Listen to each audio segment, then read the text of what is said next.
আমাদের বাড়িতে কেউ এলে আমার বাবা সচরাচর তাকে কোনোদিন ফেরায়নি। আমার বাবা ছোটবেলায় খুবই দুষ্টু ছিলেন। মহরমের প্রসেশন বেরোতো, বাপি লাঠি খেলতো ওদের সঙ্গে, আচ্ছা। করতো এইসব। বাপির দুর্গাপুজোয় বাপিদের ভাসানে বাপি খুব নাচতো, এনজয় করতো। বাপি ঠাকুরদা একবার দেবতার গ্রাস আবৃত্তি করেছিল। আচ্ছা।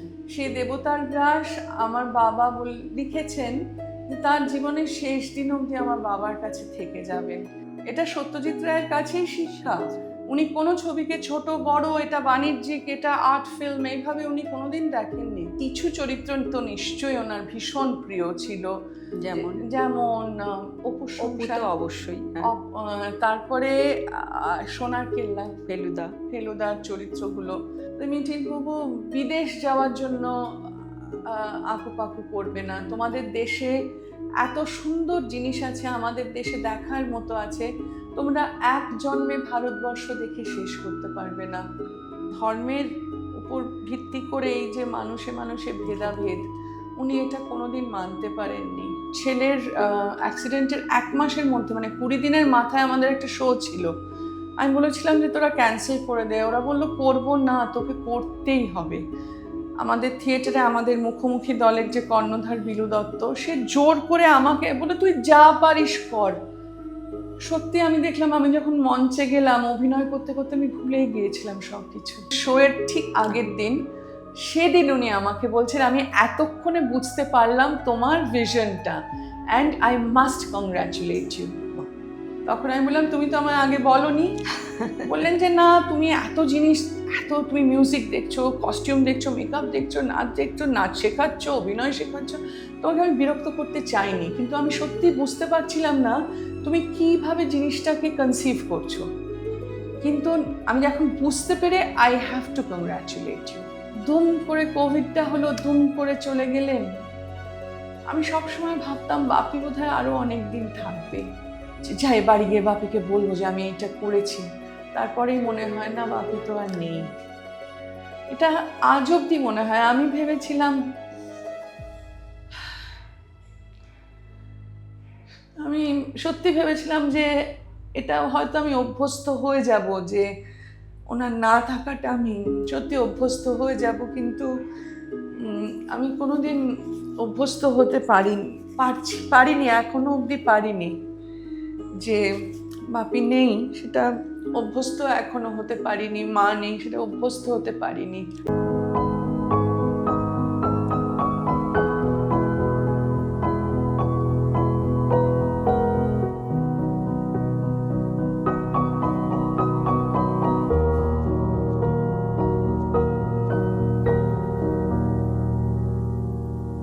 আমি তখন সদ্য ইউনিভার্সিটিতে ঢুকেছি, Rajabazar science college, applied psychology masters. সেই সময় সিনিয়র দাদা দিদিরা বলল যে বিশ্ববিদ্যালয়ে একটি প্রতিযোগিতা হবে, তার মধ্যে আবৃত্তি প্রতিযোগিতার জন্য বিচারক খোঁজার ভার আমরা পেলাম। আমার আবার দুঃসাহসটা বরাবরই একটু বেশি। আমাকে কিন্তু বলা হয়নি যে খুব বড় মাপের কাউকে অ্যাপ্রোচ করতে হবে এর জন্য, কিন্তু আমি এবং আমার এক বন্ধু ঠিক করলাম আমরা সুনীল গাঙ্গুলির কাছে যাব এবং আরও একজনের কাছে যাব। তো প্রথমে আমরা গেলাম গল্ফ গ্রিনের সেই বাড়িতে গিয়ে বললাম আমরা কলকাতা বিশ্ববিদ্যালয় থেকে এসেছি। সাথে সাথে আমরা সেখানে ঢোকার অনুমতি পেলাম। গিয়ে একটা লাইব্রেরির মতো, আমার এখনও মনে আছে, বহু বছর আগের কথা, বহু বছর আগের কথা, 89-90, লাইব্রেরির মতো একটা ঘরে গিয়ে আমরা বসলাম। তারপরে একজন এলেন, আমার এখনও সেই দৃশ্যটা চোখের সামনে ভাসছে।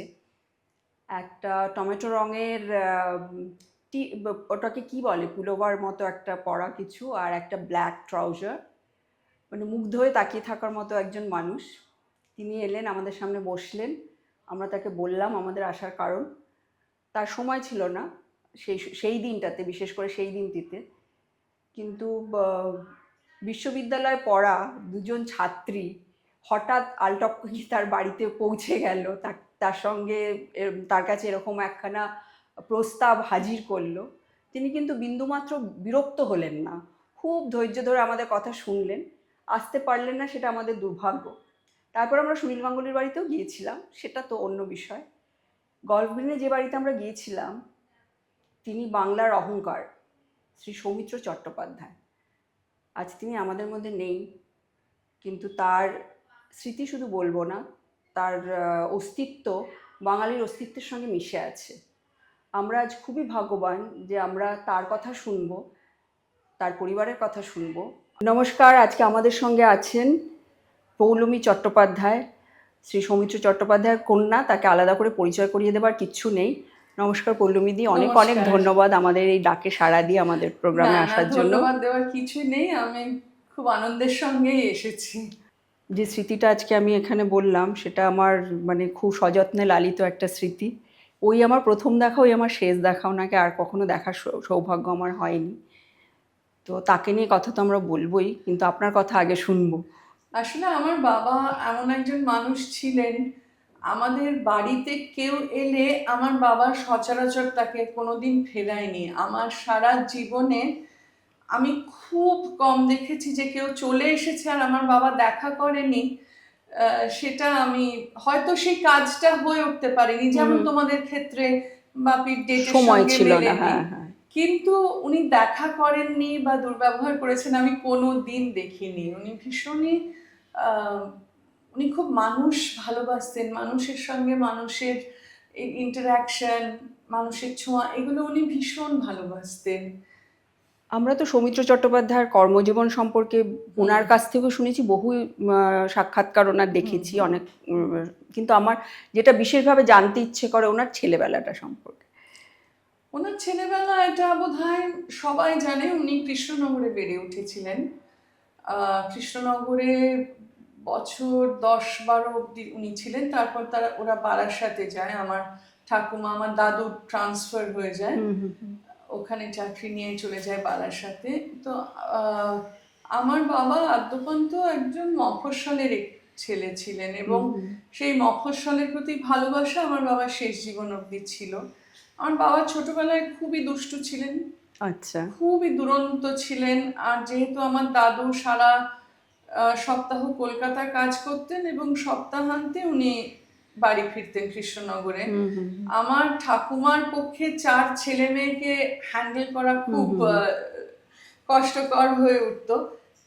আমার বাবা খুব দুরন্ত ছিলেন, দুষ্টু ছিলেন। মাঝে মাঝে সেই দুষ্টুমি আমার বাবার ঠাকুরদা কাছে আমার বাবা খুব যাকে বলে পানিশমেন্ট পেত।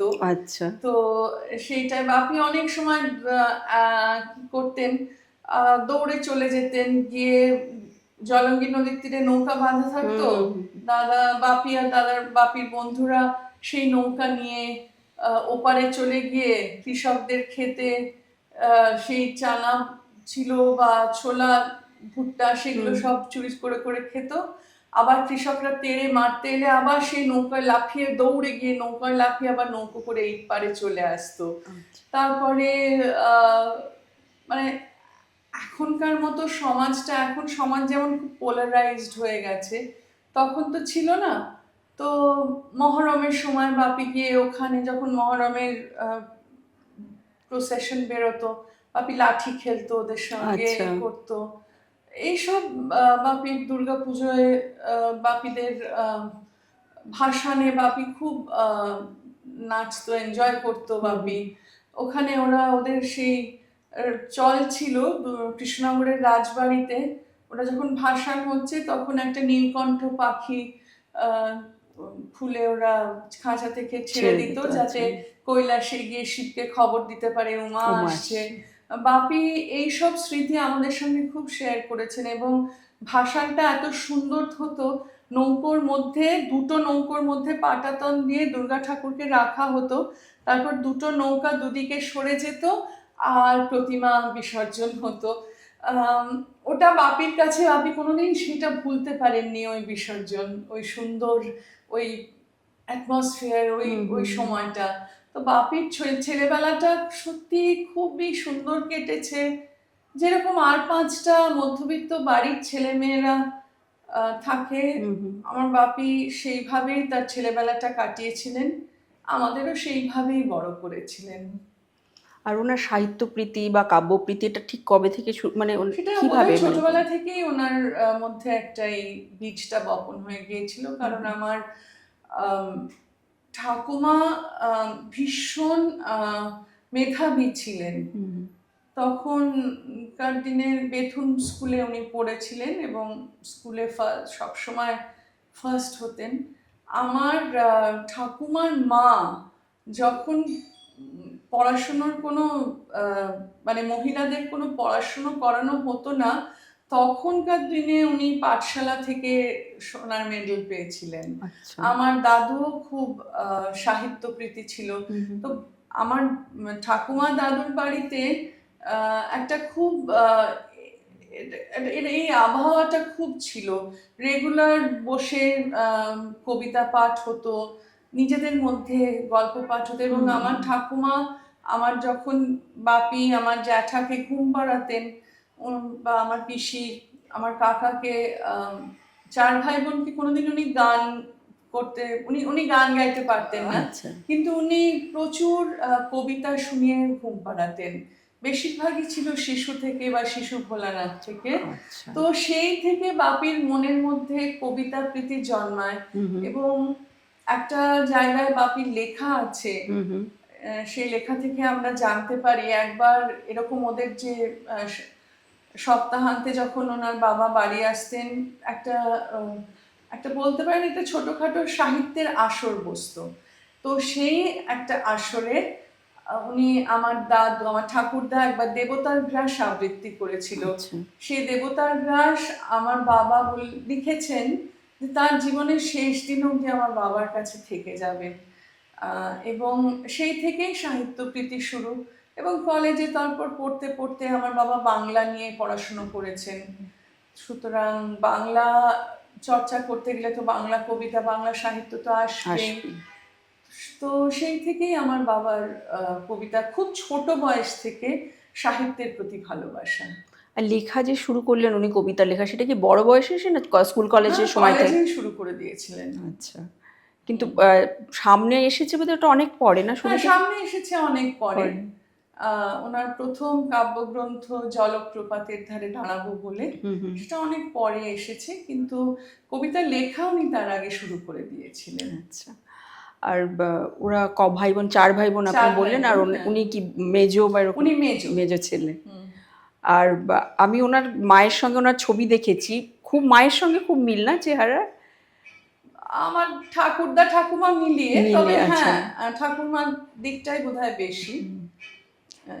আচ্ছা, যখন উনি প্রথম মানে ছবিতে এলেন, যদি ওনার ছবিতে আসাটা এমন একজন মানুষের মাধ্যমে আসা যেখানে কারোর কোনো আপত্তির কারণেই থাকতে পারে না, কিন্তু ওনার পরিবার কি মেনে নিয়েছিল ছবিতে আসাটা? হ্যাঁ, আমাদের পুরো বাড়ির ধারাটা খুবই কি বলবো, একটা খুব মুক্ত পরিবেশে আমরা, আমাদের বাড়ির ধারা মানে আমাদের মনন খুব মুক্ত চিন্তার দিকেই সবসময় ঝুঁকেছে। না মেনে নেওয়ার তো কিছু নেই। উনি অভিনয় করতে চেয়েছেন, উনি অভিনয় করেছেন, এবং সেখানে আমার জ্যাঠা আমার বাবাকে খুব সাপোর্ট করেছিল। আমার জ্যাঠা বলেছিল যে তুই যদি করতে চাস অভিনয় কর, আমি আছি, তুই চিন্তা করিস না, আমার সাপোর্টটা থাকবে, আমি তো রোজগার করছি। আমার জ্যাঠা খুব ভালো চাকরি পেয়েছিলেন, চাকরি করতেন, আমার জ্যাঠা সেই সাপোর্টটা দিয়েছিলেন। আমার দাদু ঠাকুমার কোনো আপত্তি ছিল না, সুতরাং এইগুলো কোনোদিন কোনো হয়নি। আর প্রথম যখন উনি জানলেন যে উনি অপু সংসারে কাজ করবেন, কিছু মনে পড়ছে কি যে না? তো সেই সময় মানে সেই অনুভূতিটা কখন উনি আপনাদের সঙ্গে শেয়ার করেছেন? না, সেরকম ভাবে কিছু না। উনি অভিনয় করতে চেয়েছিলেন, উনি অভিনয়ের সুযোগ পেয়েছিলেন, এবং উনি ডিসাইডই করে নিয়েছিলেন যে উনি ওনার সেরাটা দেবেন। তার জন্য যা পরিশ্রম করতে হয় উনি পরিশ্রম করবেন, উনি চেষ্টা করবেন। উনি সেটা বাপির সমস্ত কাজের দিকেই ছিলেন, মানে আলাদা করে মানে এমন কিছু হয়নি। অবভিয়াসলি উনি বুঝতে পেরেছিলেন যে এটা একটা মানে অসম্ভব বড় সুযোগ, এরকম সুযোগ চট করে লোকে পায় না, কিন্তু তাই বলে উনি নার্ভাস হয়ে গিয়ে বা ওইসব ওরকম কিছু না, না, নার্ভাস ঠিক না, মানে এই যে Of সত্যজিৎ course, রায়ের উনি তো- সঙ্গে অভিনয় হ্যাঁ, করছেন সেটা তো সেটা। উনি অফকোর্স খুবই আনন্দিত ছিলেন। আর এরপরে ধরুন অনেক সময় হয় না যে যারা সত্যজিৎ রায়ের মতো মাপের মানুষের সঙ্গে কাজ করা শুরু করেন, তারা সাধারণত মানে যেটা কমার্শিয়াল মুভিজ আমরা বলি বা বাণিজ্যিক চলচ্চিত্র যেগুলো, সেগুলোর সঙ্গে খুব একটা মানে কমফোর্টেবল ফিল করেন না, কিন্তু উনি তো করেছেন সেগুলো। সেই ডিসিশনটা উনি কিভাবে নিলেন যে আমি এই এটা ছবিগুলো কিছু করব? নেওয়ার কিছু না, উনি উনি ডিসাইডই করেছিলেন উনি অভিনেতা হবেন, উনি একজন প্রফেশনাল অভিনেতা হবেন। সুতরাং একজন প্রফেশনাল অভিনেতার পক্ষে যা যা অফার পাবেন তিনি তাই করবেন। আপনি কেউ হয়তো এক্স হয়তো অফিসে কাজ করতে যায়, বি ওয়াই হয়তো কোনো জায়গায় যায়, ওনার যার যা সুযোগ আসে সেটা দিয়ে তো তারা তাদের কাজটা তারা করেন। এবং এমনি এটা সত্যজিৎ রায়ের কাছেই শিখেছিলেন যে যে কাজটা করবে সেটা একেবারে মন দিয়ে অসম্ভব ডেডিকেশন দিয়ে করবে। এটা সত্যজিৎ রায়ের কাছেই শিক্ষা। উনি কোনো ছবিকে ছোট বড়, এটা বাণিজ্যিক, এটা আর্ট ফিল্ম, এইভাবে উনি কোনোদিন দেখেননি। উনি জানতেন যে উনি উনি উনি বলতেন যে আমি একজন প্রফেশনাল অভিনেতা এবং আমি যেই কাজটা করব আমি আমার 100% দিয়ে করব। সুতরাং এই নিয়ে ওনার মনে কোনো দ্বিধা ছিল না, উনি দ্বিধাগ্রস্ত ছিলেন না এবং উনি অসম্ভব ক্লিয়ার ছিলেন এই ব্যাপারে। আচ্ছা, বললাম যে আপনি নিজেও তো অভিনেত্রী একজন, তো আপনার কি মনে হয় যে অভিনেতা মানে বাবার কাছ থেকে কি শুনেছেন তার আগে আপনার কথাটা আমি জানতে চাইছি, যে অভিনেতা অভিনেত্রীদের কি প্রিয় চরিত্র থাকে না, সব চরিত্রই প্রিয় হয় তাদের নিজেদের করা চরিত্রগুলো? সত্যি কথা বলতে কি, আমি যেহেতু থিয়েটার করি, আমি যেহেতু ফিল্মের জগতে নই, আমি থিয়েটারের জগতে, আমি বলতে পারো যে আমি খুব ফরচুনেট, আমি খুব লাকি যে আমি এতদিন ধরে যা যা করেছি। আমি শুরু করেছিলাম উৎপল দত্তর সঙ্গে অভিনয়, ওনার দলে নাটক করে। তারপর আমার বাবার সঙ্গে করেছি আমি সুমন মুখোপাধ্যায়, বিপ্লব বন্দ্যোপাধ্যায়, অবন্তী চক্রবর্তী, আমি যাদের সঙ্গেই কাজ করেছি আমি অসম্ভব ভালো চরিত্রগুলো পেয়েছি। মানে এটা বলতে পারো যে আমি লাকি, সবাই চট করে পায় না, কিন্তু আমি পেয়েছি। সুতরাং আমি একটা চরিত্রও বলতে পারবো না যে আমার মনের মতো না বা তাকে ভালোবাসিনি। আমি যে চরিত্র পেয়েছি আমি ভালোবেসে নিজের মতো করে তাকে নিজের মধ্যে নিয়ে নিয়েছি। সুতরাং মানে সব সন্তানই প্রিয়, কোনো সন্তান কোনো একটু বেশি প্রিয়, একটু বেশি কম প্রিয় নয়। সেটাই। আপনার যেমন সব সন্তানই প্রিয়, আপনার বাবারও কি তাই, সব সন্তান প্রিয় ছিল? হ্যাঁ হ্যাঁ হ্যাঁ, আমার বাবা ও এটা খুব মনে করতেন যে যে চরিত্রটা উনি পাচ্ছেন, অনেক সময় খুব ফ্র্যাঙ্কলি কথা বলতে হলে অনেক কাজই উনি করেছেন, কারণ ওনাকে সংসার চালাতে হয়েছে। তখন আমরা ছোট বা আমরা বড় হচ্ছি, বা তখন আমরা অতটা হয়তো সেটেলড নই। ওনাকে অনেক সময় অনেক চরিত্রই করতে হয়েছে যেটা হয়তো উনি চুজ না করতেও পারতেন বা খুব ভালোবেসে হয়তো করেন। কিন্তু ওনার একটা ভয়ঙ্কর ব্যাপার ছিল, যেটা আমি বললাম যে যেহেতু আমি এই চরিত্রটা করতে রাজি হয়েছি বা এই ফিল্মে অভিনয় করতে রাজি হয়েছি, আমি আমার 100% দেব। আমার পরিচালক বা আমার প্রযোজককে আমি ঠকাবো না। এটা ওনার মধ্যে ভয়ঙ্কর ছিল যে আমি ঠকাবো না, আমি আমার সেরাটা দেব সেই চরিত্রটার জন্য। তো সেই জন্য অফকোর্স কিছু চরিত্র তো নিশ্চয়ই ওনার ভীষণ প্রিয় ছিল, যেমন অপু তো অবশ্যই, তারপরে সোনার কেল্লা, ফেলুদার চরিত্রগুলো। তারপর কারণ ফেলুদার চরিত্রর পেছনে একটা জিনিস কাজ করতো যে উনি সবসময় ভাবতেন এটা আমি আমার ছেলে মেয়ে, মানে আমি আর আমার দাদা, এটা আমার মানে বাপি বলতেন যে বাপির তরফ থেকে এটা আমাদের জন্য উপহার, তোমাদের জন্য করেছি, উনি সবসময় বলতেন।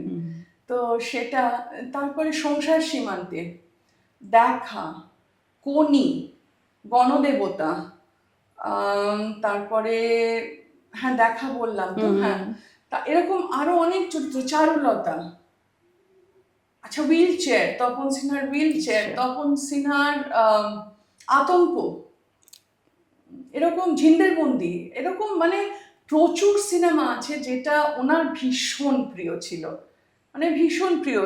এবং শেষের দিকে হচ্ছে ময়ূরাক্ষী। ময়ূরাক্ষী। হ্যাঁ, ময়ূরাক্ষীটার জন্য উনি মানে ওনার প্রাণের প্রিয় ছিল। তারপরে সুমন ঘোষের দ্বন্দ্ব। আচ্ছা। আচ্ছা, তারপরে এরকম মানে খুবই কতগুলো চরিত্র ছিল যেগুলো আমি বলছি আরো আছে, মানে আমি অফ দ্য কাফ বললাম কয়েকটা কারণ এত নাম। ছবি, এত ছবি ওনার, ওনার এত ছবি, সেই বসন্ত বিলাপ। বসন্ত বিলাপ এই তো মানে ভীষণ। আরেকটা খুব প্রিয় চরিত্র ছিল ওনার, ছুটির ফাঁদে। আচ্ছা, হ্যাঁ, ওটা তো ছুটির মজার ফাঁদে, ছিল খুব ছবি, মজার খুব। ছবি। হ্যাঁ বসন্ত বিলাপেরই মতো কমেডি। হ্যাঁ হ্যাঁ। আরেকটা ছবি ওনার খুব ভালো লেগেছিল করতে, সেটা হচ্ছে অভিযান। আচ্ছা। অভিযান, তারপরে অশনি সংকেত। অশনি সংকেত। হ্যাঁ, শাখা প্রশাখা, হুম হুম। গণদেবতা। আমার নিজের একটা খুব প্রিয় ছবি আছে, যেটা আমার মনে হয়েছে যে মানে একেবারে মানে সৌমিত্র চট্টোপাধ্যায় নিজেকে অন্যরকম করে নিয়েছিলেন, অগ্রদানী। অগ্রদানী অসম্ভব। মানে ওনার যে হ্যাঁ, ক্যারেক্টার, মানে সৌমিত্র সেটাই। চট্টোপাধ্যায় বলতে আমরা যা বুঝি তার Even, থেকে একদম সেটা তুমি আলাদা। আতঙ্কেও দেখবে, হ্যাঁ। মানে ওইরকম কোনিতেও দেখবে, মানে নিম্ন মধ্যবিত্ত একটা একজন মানুষ যে ওরকম কোচ, মানে উনি যেভাবে নিজেকে প্রত্যেকটা চরিত্রের জন্য ভেঙেছেন, যেভাবে নিজেকে তৈরি করেছেন, মানে এই ভার্সেটালিটিটা না খুঁজে পাওয়া খুব মুশকিল। সম্প্রতি আমি বিখ্যাত শরৎবাদক অনিন্দ্য বন্দ্যোপাধ্যায়ের সঙ্গে কথা বলছিলাম। উনি ওনার একটা অভিজ্ঞতা বললেন আমাদের কাছে, যে ওই একটি ছবির শুটিংয়ে নাসিরুদ্দিন শাহ ছিলেন আর সৌমিত্র চট্টোপাধ্যায় ছিলেন। উনি যখন ঢুকছেন ঘরে, তখন নাসিরুদ্দিন শাহ, সকলেই উঠে দাঁড়িয়েছেন, তার মধ্যে নাসিরুদ্দিন শাহ এগিয়ে গিয়ে বলেছেন যে আমি যে আজকে ছবিতে এসেছি তার একমাত্র কারণ আপনি। হ্যাঁ, আমার বাবার অভিনয় ওনার খুব ভালো লাগতো। আমার বাবাকে উনি আইডলাইজ করতেন। তো সেটা তো একটা মানে বিরাট পাওয়া আমাদের কাছে, মানে ওনার কাছে তো নিশ্চয়ই নয়, কারণ উনি তো এত কিছু মানে আমাদের কাছে। সেটা না, আমার বাবা খুব টাচড হয়েছিলেন যখন নাসিরুদ্দিন শাহ এটা আমার বাবাকে বলেছিলেন। আমার বাবা খুব টাচড হয়েছিলেন ওনার, এবং উনি সব সময় বলতেন যে এইগুলো জীবনের প্রাপ্তি। কি নাম করলাম কি করলাম না, কিন্তু একজন আমাকে দেখে ইন্সপায়ার্ড হয়ে যে সে এত বড় মাপের অভিনেতা হয়েছে, সেটাও বড়, খুব বড় প্রাপ্তি। আমার বাবার কাছে সেটা বিশাল বড় প্রাপ্তি ছিল। আর ছবি করতে করতে থিয়েটারে এতটা সময় দেওয়া, আর এমন ব্যস্ত একজন সিনেমার নায়ক, তিনি থিয়েটারে এতটা সময় দিলেন, মানে theatre was always his first love. আচ্ছা। উনি তো ছোটবেলা থেকে থিয়েটারই করতেন, তারপরে সিনেমা এসছে। সুতরাং থিয়েটারে সময় দেবেন না এটা উনি কোনোদিন ভাবতে পারেননি। ওনার কাছে থিয়েটারটা ওনার বলতে পারেন প্রথম প্রেম। সুতরাং থিয়েটার উনি চালিয়ে গেছেন, এবং থিয়েটারের মাধ্যমে উনি অনেক কিছু বলতে চেয়েছেন, সেগুলো বলেছেন। থিয়েটার করার একটা আলাদা নেশা আছে, এবং আমি ওনার সঙ্গে 37 বছর মঞ্চ ভাগ করে নিয়েছি। সেই 37 বছরের অভিজ্ঞতা থেকে বলতে পারি থিয়েটার ছেড়ে উনি হয়তো কোনোদিন থাকতে পারতেন না। সেটাই, থিয়েটার তো করতেই হতো ওনাকে। মানে এখন ধরুন যারা একসময় থিয়েটার করেছেন, এখন ছবি করেন, তারা বলেন যে আর মানে ছবি করি বলে আর থিয়েটারকে সময় দিতে পারছি না। কিন্তু সৌমিত্র চট্টোপাধ্যায়ের মতো ব্যস্ত, থেকে বেশি ব্যস্ত তো আর কেউ হতে পারতেন না সেই সময়, তবু তিনি থিয়েটার করে গেছেন। আমার মনে হয় সময় বার করতে চাইলে বার করা যায়। এই তো কৌশিক সেন রেগুলার থিয়েটার করে, তাই না? মানে উনি তো যথেষ্ট ব্যস্ত, কিন্তু কৌশিক চায় থিয়েটার করতে, তাই ও থিয়েটার করে। সেরকম এরকম আরো অনেকে আছেন যারা থিয়েটার করতে চায়, তারা কিন্তু সময় বার করে নেয়। থিয়েটারের জন্য মানে যদি একটু অর্গানাইজড ভাবে টাইম ম্যানেজমেন্টটা করা যায়, আমার মনে হয় থিয়েটারের সময় ঠিক বেরিয়ে আসবে। করছেনও তো অনেকে, যারা অনেকেই করছেন, তারা থিয়েটারও করছেন। আর এবার একটু বাবা সৌমিত্র চট্টোপাধ্যায়ের কথা শুনি। বাবা বলতে উনি আর 5টা বাবার মতোই বাবা ছিলেন। আমাদের বাড়িতে ওরকম ফিল্মি কোনো ব্যাপার ছিল না। আমাদের বাড়ি একদম খুব মধ্যবিত্ত বাড়ি যেরকম হয় সেরকম ছিল। আমাদের বাড়ির দুটো স্তম্ভ ছিল, একটা ছিল বই সাহিত্য, আর একটা ছিল মিউজিক, সঙ্গীত। হ্যাঁ, এইখানে হয়তো আমাদের বাড়ি একটু আলাদা, আলাদা কারণ হয়ে যাবে। আমাদের বাড়িতে বোর্ড হওয়ার কোনো মানে আমাদের আমাদের সুযোগ ছিল না কোনো। অ্যালাউড, মানে বোর হচ্ছে এ আবার কি কথা, এত গান আছে, এত উম, বই আছে, বই পড়ো গান শোনো। সুতরাং ছোটবেলাটা বলতে পারো খুব আইডিয়াল ভাবে কেটেছে, খুব সুন্দর কেটেছে, কারণ আমার বাবা মা খুব অন্যরকম মানুষ ছিলেন। তারা আমাদের সারা জীবন বন্ধু হয়ে থেকে গেছিলেন, তাদের শেষ বয়স অবধি, শেষ দিন অবধি। এবং যে ভালোবাসাটা আমি বা আমার দাদা পেয়েছি আমার বাবা মার কাছ থেকে, সেই ভালোবাসাটাই আমাদের জীবনের মূলধন। কারণ আমরা ভালোবাসতে শিখেছি, এবং ওই অতটা ভালোবাসা পেলে একটা সেন্স অফ সিকিউরিটি তৈরি হয়। বাবা মা হিসেবে তারা আমাদেরকে খুব সেটা দিয়েছিলেন, সেই একটা সিকিউর, একটা ভালো পরিবেশ দিয়েছিলেন বেড়ে ওঠার জন্য। আমরা কতটা, এবং আমার একটা মনে আছে, একটা চিঠিতে আমার বাবা আমায় লিখেছিলেন, উনি তখন, আমি ক্লাস 7-এ সবে উঠেছি, 7-এ পড়ি, উনি তখন একটা জায়গায় শুটিংয়ের আউটডোরে গেছেন, সেখান থেকে বোধহয় 4 পাতা উনি আমাকে দাদাকে খুব চিঠি লিখতেন। তো সেই চিঠিতে বাপি লিখেছিলেন যে আমার ছেলে মেয়ে কতটা টাকা করলো, কতটা নাম হলো তাদের, কতটা ফেমাস হলো, সেটা আমার কাছে গুরুত্বপূর্ণ নয়, এবং তারা টাকা করলো কি না করলো তাতে আমার কিচ্ছু এসে যায় না। আমি চাই আমার ছেলে মেয়ে সৎ, নির্ভীক, ভালো মানুষ হবে, তাদের শিরদাঁড়া সোজা থাকবে, তারা অন্যায় করবে না, বা অন্যায়ের সঙ্গে আপোষও করবে না, তারা এমন কোনো কাজ করবে না যাতে ভয় পেতে হয়, তারা সত্যি সত্যি ভালো মানুষ হবে। আমি শুধু এটুকুই চাই, আর আমি কিচ্ছু চাই না আমার ছেলে মেয়ের কাছ থেকে। এটা আমার কাছে বলতে পারেন আমাদের জীবনের দিক নির্দেশ। যে ঠিকই। এটা ধরে আমরা চেষ্টা করেছি, জানি না কতটা হতে পেরেছি, কিন্তু চেষ্টা করেছি যে আরেকটা শব্দ উনি সেখানে ব্যবহার করেছিলেন, আমার ছেলে মেয়ে লোভী হবে না। আমরা চেষ্টা করেছি নির্লোভ থাকতে, নির্ভীক থাকতে, সেটা ওনাদের দেখানো পথেই আমরা চলেছি।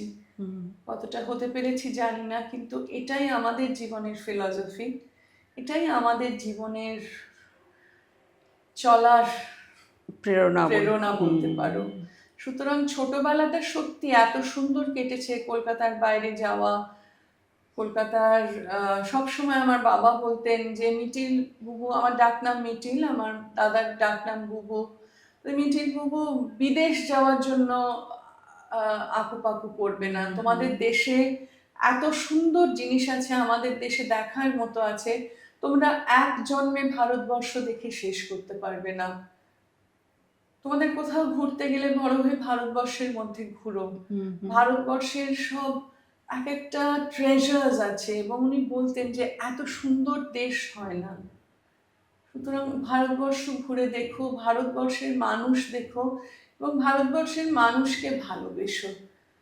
সবসময় উনি আমাদের বলতেন যে বিদেশের দিকে তাকিও না, নিজের দেশের দিকে তাকাও। এই জিনিসগুলো আমি এখন বুঝতে পারি কত দামি কথা।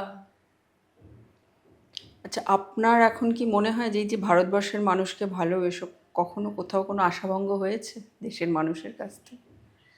হ্যাঁ, আমার যেটা ভীষণ ওনারও যেটা হয়েছিল, আমার বাবারও হয়েছিল আশাভঙ্গ, যে এই যে ধর্মের উপর আহ, ধর্মের উপর ভিত্তি করে এই যে মানুষে মানুষে ভেদাভেদ, উনি এটা কোনোদিন মানতে পারেননি। কারণ উনি তো ছোটবেলা থেকে সেই রকম পরিবেশে বড় হননি। আমি যেটা তোমায় প্রথম দিকেই বললাম যে উনি মহরমে গিয়ে লাঠি খেলতেন, উনি দুর্গাপুজোয় এত মজা করতেন, উনি একটা ইন্টিগ্রেটেড সমাজের মধ্যে বড় হয়েছেন এবং উনি সেরকম দেখেছেন। আহ, উনি অবশ্যই উনি গ্রেট ক্যালকাটা কিলিংসে ওই সেটাও দেখেছেন উনি, সেটাতে উনি খুব দুঃখ পেয়েছিলেন এবং তার সমস্ত ওনার সামনে অনেককে মারা যেতে দেখেছেন।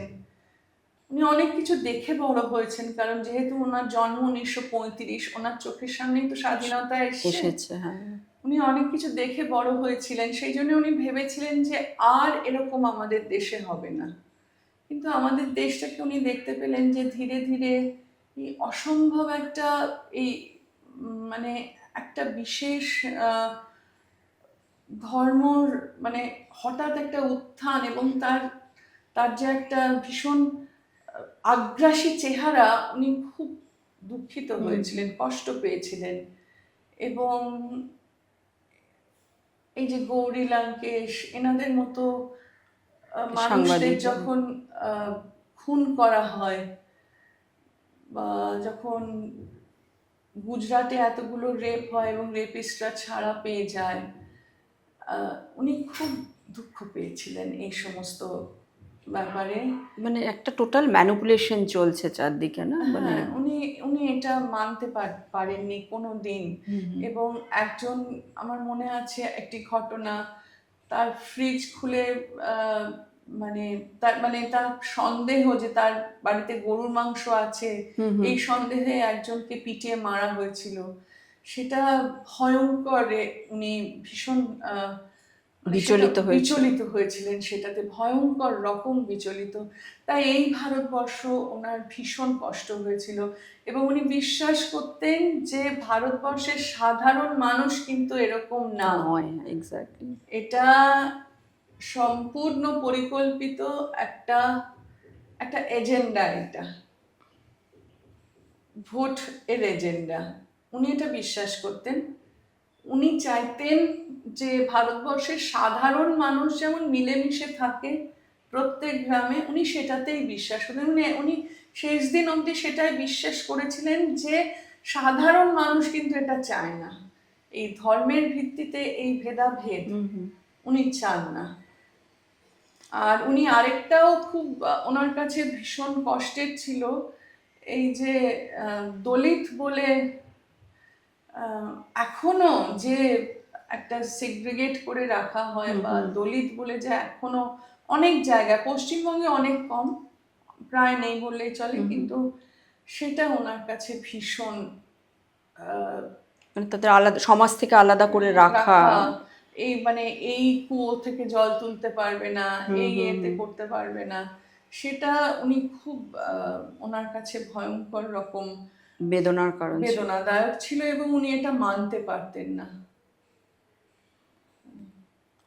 আর ধর্মের ভিত্তিতে সমাজে যে ভেদাভেদ হচ্ছে সেটা তো হচ্ছে, কিন্তু এখন একটা ভারী অদ্ভুত ব্যাপার তৈরি হয়েছে। মানে যেহেতু আমরা সৌমিত্র চট্টোপাধ্যায়কে নিয়ে কথা বলছি, অবশ্যই আমরা ছায়াছবি বা থিয়েটার এসবের কথা বলবো। এখন যারা ছবি বানাচ্ছেন তাদের এত মানে তটস্থ হয়ে থাকতে হয়, কোথায় কতটুকু কি দেখিয়ে দেবো তাই নিয়ে একটা মহামারী কাণ্ড হয়ে যাবে, তাই না? মানে সামান্য ধর্মের একটা কোনো ঠাকুরের ছবি হয়তো কোনো জায়গায় এমন একটা জায়গায় ব্যবহার করা হলো যে কারো সেটা পছন্দ হলো না, ছবিটাই বরবাদ করে দেওয়া হলো। মানে এরকম মানে বহু ছবি নিয়ে তো আমরা এই জিনিসটা দেখছি যেটা হয়েছে। কোনো একটা সিরিজে শিবের নামটা কিভাবে উচ্চারিত হয়েছিল বা কোন ডায়লগের সঙ্গে সেটা কিভাবে উচ্চারণ করা হয়েছে সেটা নিয়ে একটা মানে আদালত অব্দি কেস চলে গেল। এই রকম যে জিনিসগুলো, এতে তো যে শিল্পের যে স্বাধীনতা সেটাও তো খর্ব হচ্ছে। সে তো হচ্ছে। আমরা কেউই শিল্পের স্বাধীনতাতে হস্তক্ষেপ করায় বিশ্বাস করি না, করিনি কোনোদিন, এখনো করি না, আমরা কেউ করি না, উনি তো কোনোদিনই করেননি। ওনার বক্তব্য ছিল শিল্প সবার জন্য, মানুষ ভালো লাগলে সেটা অ্যাকসেপ্ট করবে, মানুষের ভালো না লাগলে মানুষই সেটাকে রিজেক্ট করে দেবে, তার ওপর হস্তক্ষেপ করা উচিত না। কিন্তু আবার এও তো আছে যে এখন আবার মানে রাজনীতির জন্য ছবি তৈরি করা হচ্ছে, যেটাকে আমরা বলছি যে প্রচারমূলক ছবি বা প্রোপাগান্ডা ফিল্ম, সেগুলো তো তৈরি হচ্ছে। হ্যাঁ, সেগুলো তো হচ্ছেই। সেটাও তো মানে ভুল কাজে শিল্পকে ব্যবহার করা হচ্ছে, সেটা তো হচ্ছেই। মানে অবমাননা একবার বা অপমান করা হচ্ছে, শিল্পকে অপমান করা হচ্ছে, হ্যাঁ, শিল্পীদের কিন্তু অপমান এখানে করা। সেই ডিবেটটা চলে আসে হুম। যে আমরা কি সেটা জনসাধারণের হাতে ছেড়ে দেব, না আহ, কোনো উপর মহল থেকে সেই সিদ্ধান্ত নেওয়া হবে। সেখানে তো সেই ডিবেটটা চলে আসে এখানে একজন, জনসাধারণ। হ্যাঁ, একজন অভিনেত্রী হিসেবে আপনাকে আমি এটা জিজ্ঞাসা করছি যে জনসাধারণের মানে তো অনেক স্তর আছে, তো জনসাধারণকে একটা স্তর মানে একটা মাস হিসেবে যদি আমি দেখি, তাহলে সবাই কি বুঝতে পারে সব কিছু? মানে হয়তো সেই ছবি দেখে তারা প্রভাবিত হয়ে গেল, বা ভুল একটা জিনিস শিখলো, ভুল একটা মতামত তৈরি করলো, সেক্ষেত্রে কি? দেখো, এটা না, এটা বহু লেভেলে, আমার মনে হয় বহু স্তরের এটার উত্তর। কারণ একটা হচ্ছে প্রথম থেকেই জনসাধারণকে আমাদের তো ভালো জিনিসটা আগে দিতে হবে। হুম। ভালো জিনিসটা দিলে তবেই তাদের রুচি তৈরি হবে, তাদের ভালো লাগা তৈরি হবে, ভালো কারেক্ট জিনিসটা দিতে হবে। তো যখন তাদের, যদি আমরা মনে করি যে জনসাধারণের হ্যাঁ রুচি তৈরি হয়েছে, নিশ্চয়ই রুচি, তখন যদি কোনো এরকম প্রোপাগ্যান্ডামূলক ছবি আসে, হুম। হুম। হ্যাঁ, তখন নিশ্চয়ই জনসাধারণ রিজেক্ট করবে। কিন্তু হ্যাঁ, তবে এটাও সত্যি যে অনেক সময় সত্যি তো অনেক মানুষ প্রভাবিত হয়। হুম। এটাও তো সত্যি। তখন কি করণীয়। করণীয়? কারণ অনেক সময় প্রভাবিত হয়ে তারা একটা ভুল পদক্ষেপ নিতে পারে। তো সেটাই আমার মানে আমি এটা নিয়ে খুবই দেখো, বেসিক, আমি একজন আর্টস প্র্যাকটিশনার হিসেবে, আমি একজন থিয়েটার ডিরেক্ট করি, আমি থিয়েটার অভিনয় করি, আমার এতগুলো ডিরেকশন আছে। আমি তো ব্যক্তিগতভাবে আমি কখনোই চাইবো না যে আমার নাটকের ওপর কেউ হস্তক্ষেপ করুক। আমি যখন একটা কাজ ডিরেক্ট করে মঞ্চে তুলছি, আমার ওপর কেউ হস্তক্ষেপ করুক তো আমি নিশ্চয়ই চাইবো না। সুতরাং যদি আমি ব্রডলি সেটা দেখি, আমার মনে হয় যে হস্তক্ষেপ করা উচিত নয়। আমার মনে হয় যে লোকের সেটা, জনসাধারণের ওপর আস্থা রাখা উচিত, কোনটে ঠিক কোনটে বেঠিক। আর আমার মনে হয় একটা যদি মানে ওই ব্যান করে দেওয়া কিছু, তখন তার প্রতি মানুষের আকর্ষণ আরো বেড়ে যায়। হয়তো এমনি হলে আমরা সিনেমাটা দেখতেই যেতাম না, এখন মনে হয় যে ওটা দেখা উচিত, কেন ব্যান করা হলো, সেটা একটা বেড়ে যায়। আমার মনে হয় যে জনসাধারণকে ডিসাইড করতে দেওয়া উচিত। কারণ সত্যি বলছি, মানে অ্যাজ অ্যান আর্ট প্র্যাকটিশনার, আমার আর্টে কেউ হস্তক্ষেপ করুক সেটা তো আমি কখনোই চাইবো না। যেমনই হোক, আমার যেমন স্বাধীনতা বোধ আছে, হয়তো যে প্রপাগান্ডামূলক ছবি বানাচ্ছে তার হয়তো আছে, সেও নাও চাইতে পারে। পৌলমীদি, বা প্রথম থিয়েটার কবে শুরু করলেন আপনি? আমার থিয়েটার শুরু কিন্তু স্কুলে, এবং আমাদের টিচার ছিলেন মিসেস সুদর্শনা বাগচি, ওনার হাত ধরে কিন্তু থিয়েটার করা শুরু। উনি আমাদের আমার প্রথম রোলই কিন্তু শেক্সপিয়ারের, আচ্ছা। মার্চেন্ট অফ ভেনিসে। আমি খুব লম্বা বলে ক্লাস 5-এ, মানে সবাইকে 6 থেকে নেওয়া হচ্ছিল, 6 to 12, কিন্তু আমি খুব লম্বা বলে আমার ক্লাস 5-এই আমাকে অডিশন দিতে হয়, তো আমাকে বাসানিয়র চরিত্রে নেওয়া হয়। তখন আমাদের স্কুল থেকে শেক্সপিয়ারের সমস্ত নাটকগুলো আমরা করতাম ব্রিটিশ কাউন্সিলে গিয়ে, ওখানকার ইন্টার স্কুল ড্রামা কম্পিটিশনে যেতাম, বার্নার্ড শ করেছি। তারপরেই স্কুলের গণ্ডি পেরোতে না পেরোতেই আমি উৎপল দত্তর কাছে যাই। আচ্ছা। কারণ শোভা জেঠিমা ফোন করে মাকে বলে যে ওদের মেয়ে পিউ সে জার্মানিতে পড়তে চলে যাচ্ছে, তো পিউর যে চরিত্রগুলো করতো আমি যেন গিয়ে করি। তো সেখান থেকে আজকে শাহজাহান করলাম, অনেকগুলো শো করেছি। পরে আবার একটু ব্রেক নিয়ে যখন আমার ছেলে হয়েছে, তারপরে আবার আমি ওদের গিয়ে আবার পিএলটিতে কাজ করতে শুরু করি। বণিকের মানদণ্ড, তারপরে একলা চলো রে, জনতার আফিম, এইসব নাটকগুলো করি ওখানে। তারপরে বাবার সঙ্গে কাজ করতে শুরু করি। তারপরে থিয়েটারটা আমার জীবনে একটা ভীষণ বড় রোল প্লে করেছে। আমি প্রথমে ভরতনাট্যম নাচতাম, উম, তো আমার আরেঙ্গেট্রমও হয়, তখন আমি জাস্ট ক্লাস 7-এ, খুব ছোট বয়সে করি আমি। তখন সমস্ত যে, তখন তো খুব মিউজিক কনফারেন্সেস হতো আমাদের ছোটবেলায়। তো সেই সব মিউজিক কনফারেন্সে আমি নাচতাম, আমার ভারতনাট্যম করতাম। পরে আবার আমি মোহিনীআট্টম, কথাকলি এগুলো করি অ্যালং উইথ থিয়েটার। তো এইগুলো চলেছে, কিন্তু থিয়েটারে আজ আমার বহু বহু বছর হয়ে গেল। নাচ কি ছেড়ে দিয়েছেন সম্পূর্ণ? আপাতত ছেড়ে মাঝখানে একেবারেই দিয়েছিলাম, কিন্তু আবার আমি শুরু করেছি। নাচ ছেড়ে আমি আসলে থাকতে পারি না।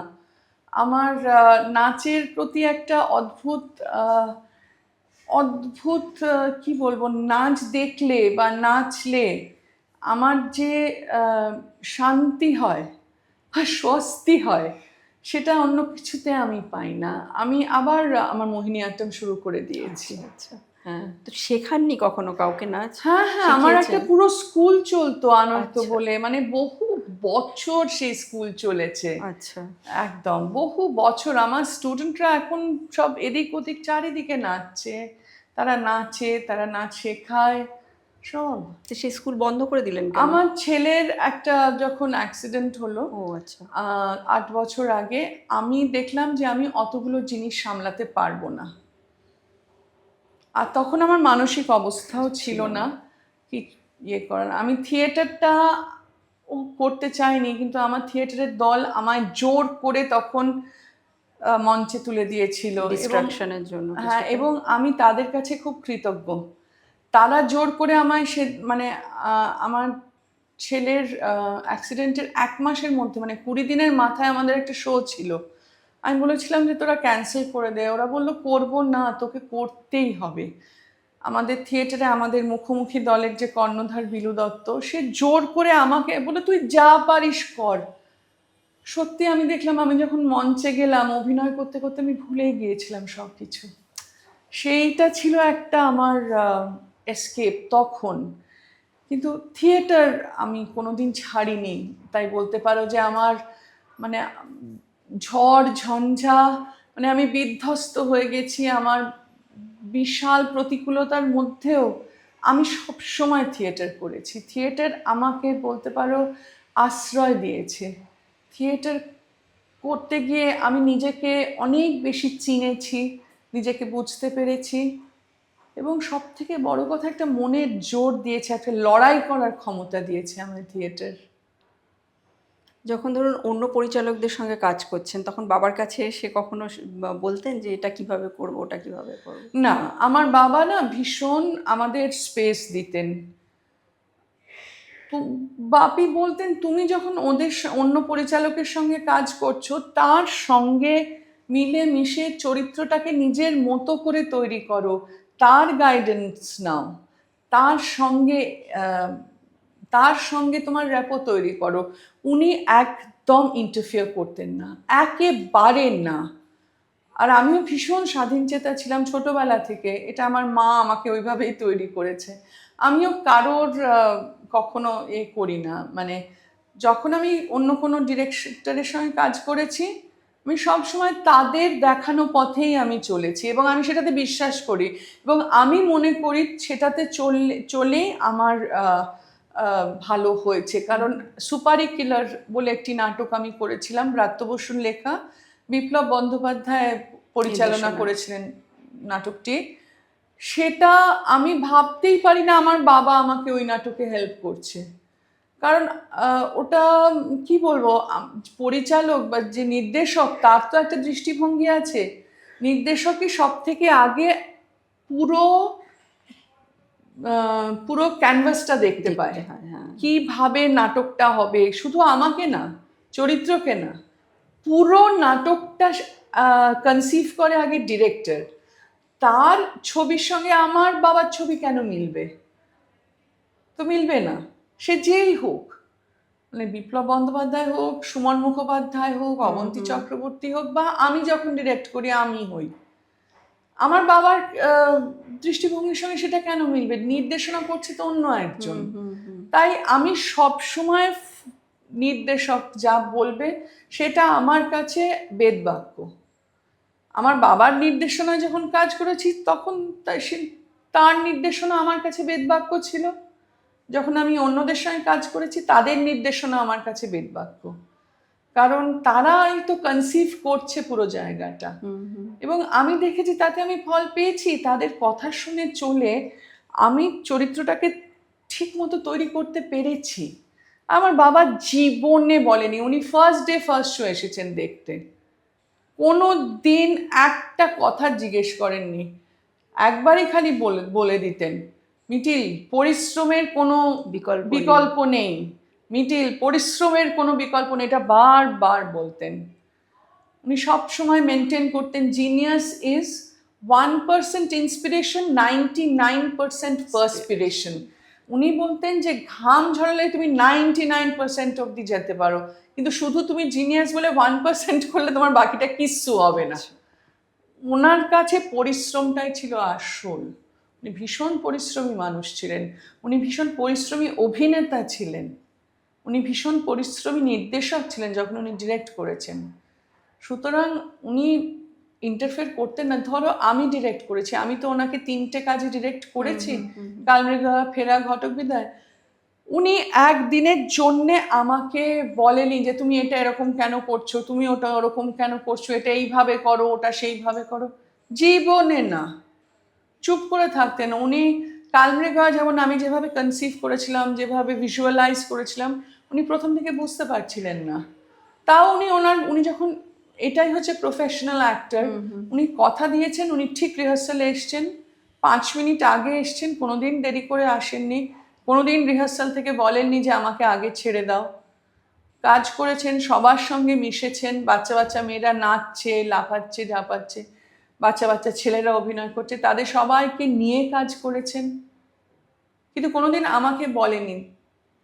ক্লোজ ডোর শো যেদিন হলো, অ্যাকচুয়াল শো এর ঠিক আগের দিন, সেদিন উনি আমাকে বলছেন আমি এতক্ষণে বুঝতে পারলাম তোমার ভিশনটা, and I must congratulate you. তখন আমি বললাম তুমি তো আমায় আগে বলোনি।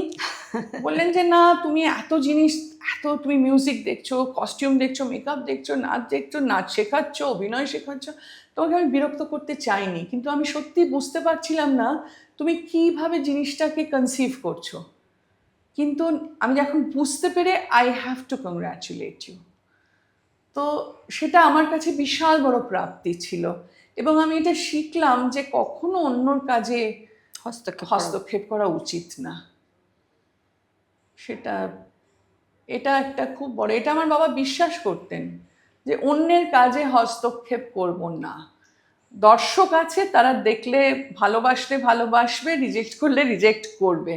এটা কিন্তু খুব কঠিন কাজ, কারণ এত বড় একজন অভিনেতা যিনি নিজে নির্দেশনা করেন, আর আপনি মেয়ে, মানে যাকে, এবং কালমৃগয়া আমার ফার্স্ট কাজ ছিল, মানে আমি বলতে পারো ডিরেকশনে নভিস।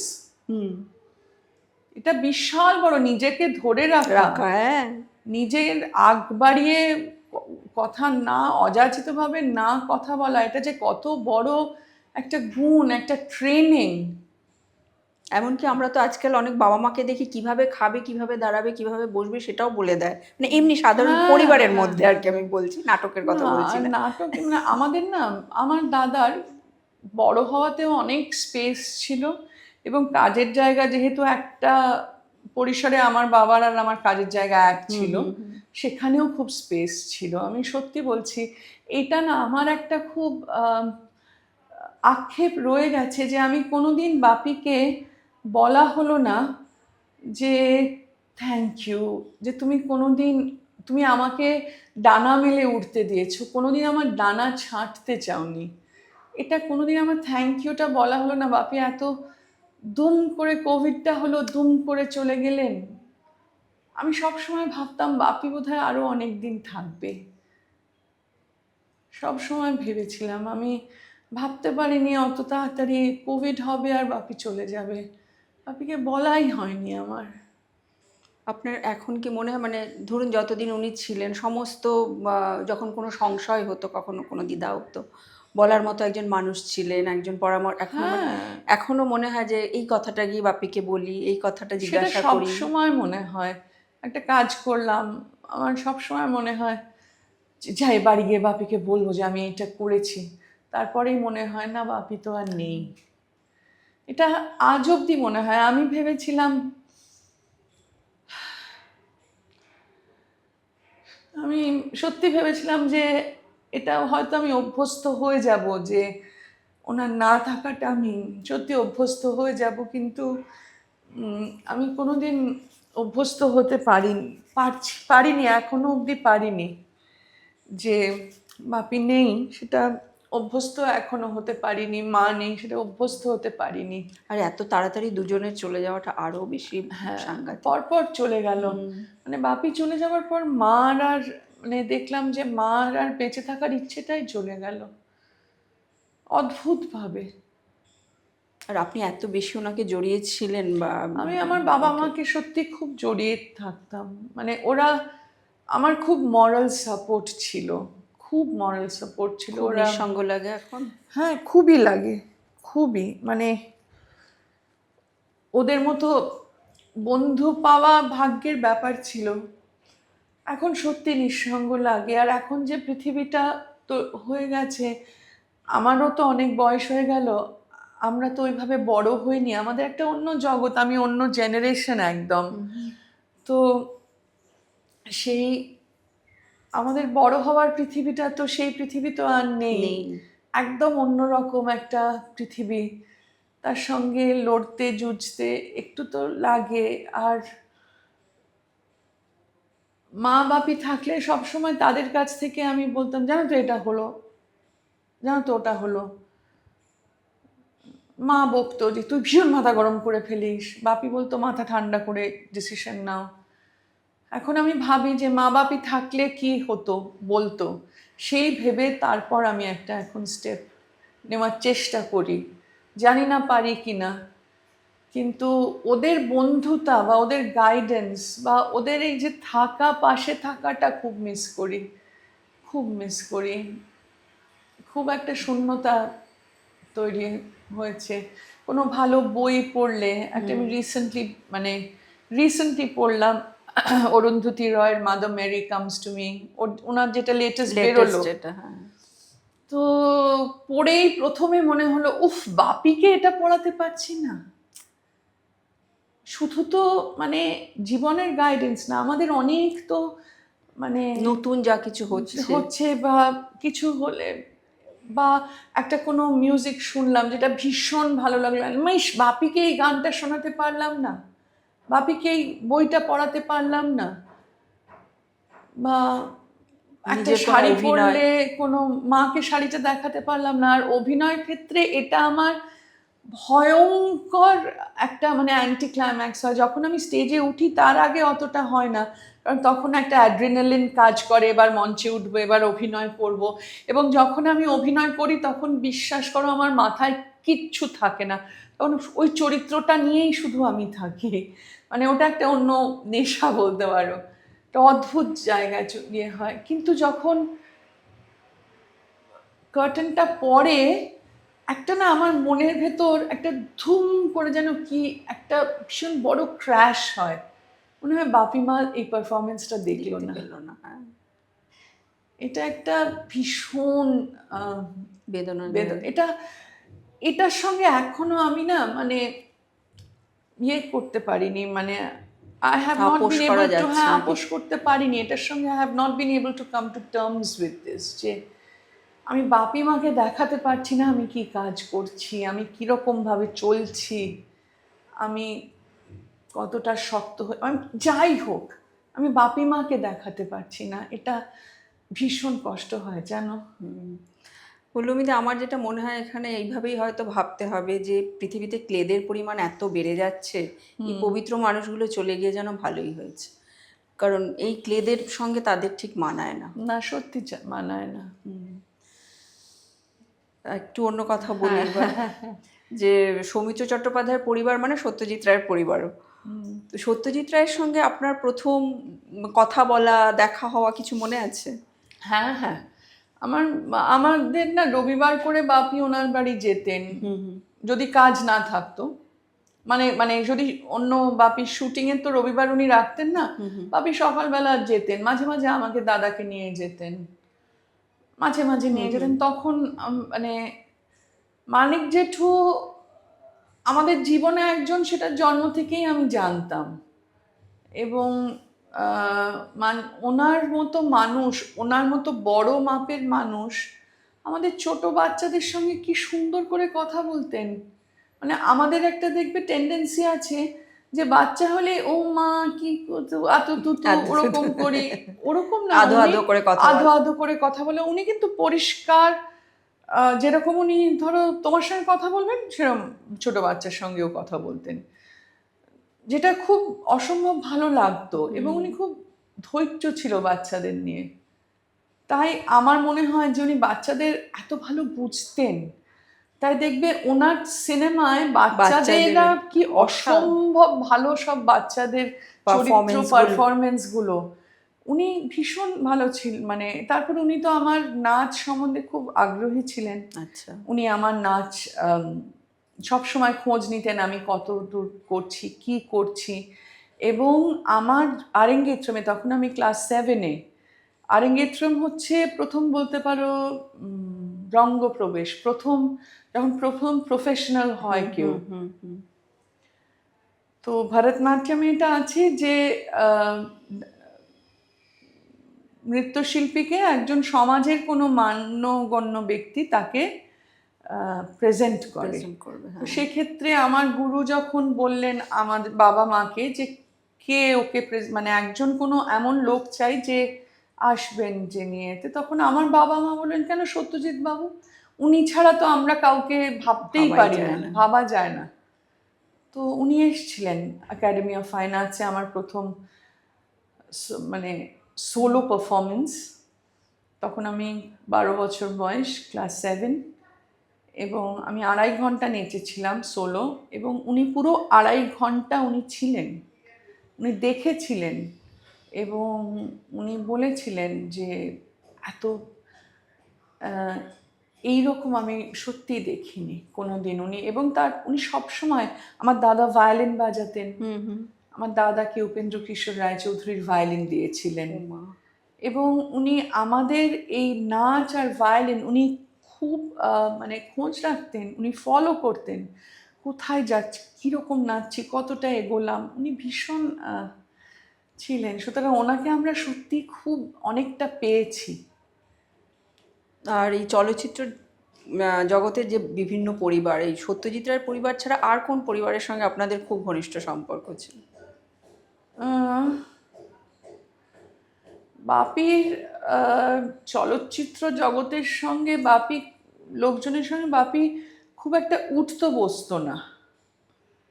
বাপির বন্ধু বান্ধবরা বেশি কবি সাহিত্যিকই ছিলেন। আচ্ছা, তারপরে যেমন শক্তি চট্টোপাধ্যায়, নির্মাল্য আচার্য, ওরা ছিলেন। নির্মাল্য কাকুন তো প্রায় বলতে পারো আমাদের বাড়িতেই থাকতেন। আচ্ছা। তারপরে চলচ্চিত্র জগতের আমাদের বাড়িতে একটা রেগুলার আড্ডা হতো বছরের পর বছর। এবং সেই আড্ডার শেষে আমার মার হাতের রান্না খেয়ে তারা আমাদের বাড়িতেই শুতেন। মানে সেই বিছানা রোল করে তোলা থাকতো, রাত্রিবেলা আমার মা সব পেতে বিছানা করে দিত বাইরে। বসার ঘরটা খুব বড় ছিল, তার মধ্যে ছিলেন নির্মাল্য আচার্য, আশু কাকুন, যে আশু বন্দ্যোপাধ্যায় যিনি 3 ভুবনের পারে ডিরেক্টর। আচ্ছা, নৃপেন গাঙ্গুলি, উনি ছিলেন ভোম্বল সর্দার, আর যেটা গোল্ড মেডেল পেয়েছিল, প্রেসিডেন্টস গোল্ড মেডেল পেয়েছিলেন, স্বর্ণকমল পেয়েছিল best children's film. Nripen Ganguly, উনি জলদাপাড়ার জন্যও কিন্তু স্বর্ণকমল পেয়েছিলেন বেস্ট ডকুমেন্টারি। সেই নৃপেন গাঙ্গুলি, ফিল্ম ডিরেক্টর অজিত লাহিড়ী। আচ্ছা। সুতরাং এই 4 জন আমাদের বাড়িতে বছরের পর বছর সকালে উঠে যে যার বাড়ি যেত, আবার সন্ধেবেলা চলে আসতো। এবং আসতেন, থাকতেন, খেতেন, আড্ডা মারতেন, ঘুমোতেন, পরের দিন আবার যেতেন। এটাই ছিল আমাদের বাড়ির ইয়ে। এবং তারা আমাদের কাছে আমাদের কাকা জ্যাঠা থেকে কোনো কম ছিল না। তারা আমার অনেক দিন অবধি ধারণা ছিল যে তারা বোধহয় আমাদের আত্মীয়, আমি জানতাম না তারা বন্ধু। সত্যি বলতে কি, মানে আমি একটু বড় বয়সে জেনেছি তারা বন্ধু, আমি জানতাম আত্মীয়। মানে এই রকম সম্পর্ক ছিল। আরেকটা ছিল আমার বাবার একটা গ্রুপ ছিল, ডাক্তারদের গ্রুপ। আচ্ছা। ডক্টর দীপেন বাগচি, ডক্টর অমিতাভ রায়, ডক্টর রবীন্দ্রনাথ চক্রবর্তী। ডক্টর রবীন্দ্রনাথ চক্রবর্তী ছিলেন অভিনেতা বিশ্বজিৎ চক্রবর্তীর বাবা। আচ্ছা আচ্ছা। তো এরকম একটা বড়, ডক্টর সুনীল গুপ্ত কবিরাজ, এরকম একটা বড় গ্রুপ ছিল। সেই গ্রুপে করে আমরা বাইরে বেড়াতে যেতাম, পুরী যেতাম, এই জব্বলপুর, ওখান থেকে সেলুনে করে, যেহেতু মানিক যেহেতু বিশ্বজিৎ চক্রবর্তীর বাবা রেলে কাজ করতেন, উনি উনি সেই রেলের স্যালুনে করে আমরা সেই আন্ধ্রাতে গিয়েছি, জব্বলপুর হয়ে, তারপরে ওই বোরো কেভস, আরাকু ভ্যালি, এসব ঘুরতে যাওয়া, আমাদের প্রচুর একসঙ্গে আমরা ঘুরতাম। তারপরে আরেকটা গ্রুপ ছিল এমনি আমার মার বন্ধু বান্ধব, নিজেদের একটু বন্ধু বান্ধব সব মিলিয়ে একটা গ্রুপ ছিল। সেই গ্রুপের সঙ্গে সেই পার্টিজ, সে আমাদের বাড়িতে মানে জন্মে থেকে শুধু দেখছি লোকজন আসছে আর আড্ডা হচ্ছে আর খাওয়া দাওয়া হচ্ছে, মানে জন্মের থেকে, মানে অনেক বয়স অবধি, মানে আমার উচ্চ মাধ্যমিক অবধি আমি দেখেছি। তো ফিল্মের যে খুব লোকজনের সঙ্গে ইয়ে ছিল তা না, আমার বাবার কিন্তু অনেক ঘনিষ্ঠ ফিল্মের বন্ধু ছিল। প্রথম যার কথা বলবো তিনি হচ্ছেন ভানু বন্দ্যোপাধ্যায়। ওনাদের ফ্যামিলির সঙ্গে আমাদের খুব যোগাযোগ ভালো ছিল। আর আমার বাবা ভানু বন্দ্যোপাধ্যায়কে নিজের দাদার থেকেও বেশি উঁচু আসনে রাখতেন।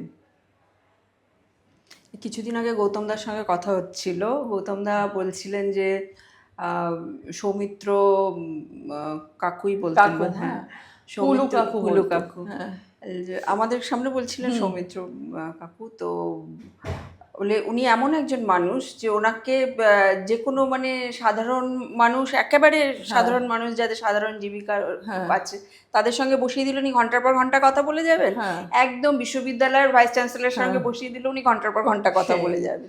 আমার বাবা ওদের ফ্যামিলির সঙ্গে, আমরা সবাই মানে ভুটিদি, মানে বাসবি মানে আমার কাছে এখনো উনি আমার নিজের দিদি। আমার কাছে গৌতমদা আমার দাদা। আমার কাছে আমরা কোনোদিন ইয়ে করতে শিখিনি। ভানু জেঠুকে ওই আমার ছোটবেলায় ভাবতাম বোধহয় আমার বাবা, আমার জ্যাঠা। আমি অ্যাকচুয়ালি আমি জানতাম না যে বাপির বন্ধু স্থানীয়। মানে এত ভালোবাসতাম আমরা, এত ভালো। আমার মা তো যা কোনো কিছু হলো বাপির নামে কমপ্লেন, ভানু জেঠুকে কমপ্লেন করবে সমস্ত। মানে আমার মনে আছে আমার 15 বছরের জন্মদিনে ভানু জেঠু একটা সন্দেশ, ওই 15 লেখা ওরম করে, ওটাই আমার কেক কাটা হয়েছিল, ওটাই কেটে আমি ইয়ে হয়েছিলাম, মানে কেক রাখিনি আলাদা করে, ওটাই ছিল। হ্যাঁ, ওনার একটা স্বভাব ছিল যে উনি ভীষণ এরকম উপহার দিতেন সবাইকে, ভীষণ। সুতরাং ক্রিয়েটিভ উপহার। হ্যাঁ, মানে ভানু জেঠু মানে আমাদের প্রাণ ছিল।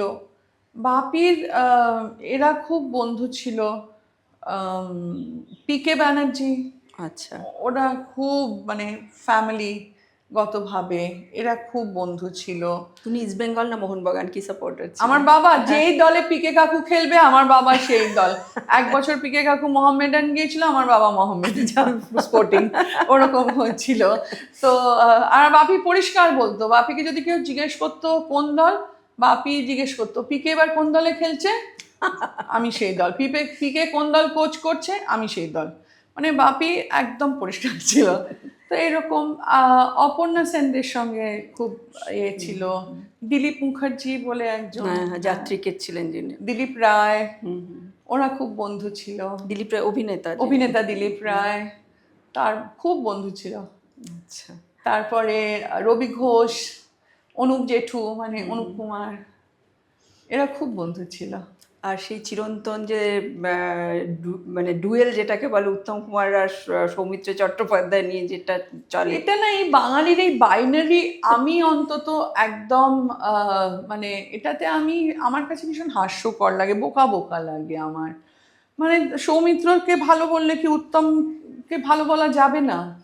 আমার মা তো উত্তম কুমারের ভীষণ ফ্যান ছিলেন। আর উত্তম কুমারের সঙ্গে আমার বাপিদের পরিচয় কিন্তু ফিল্মে আসার অনেক আগে।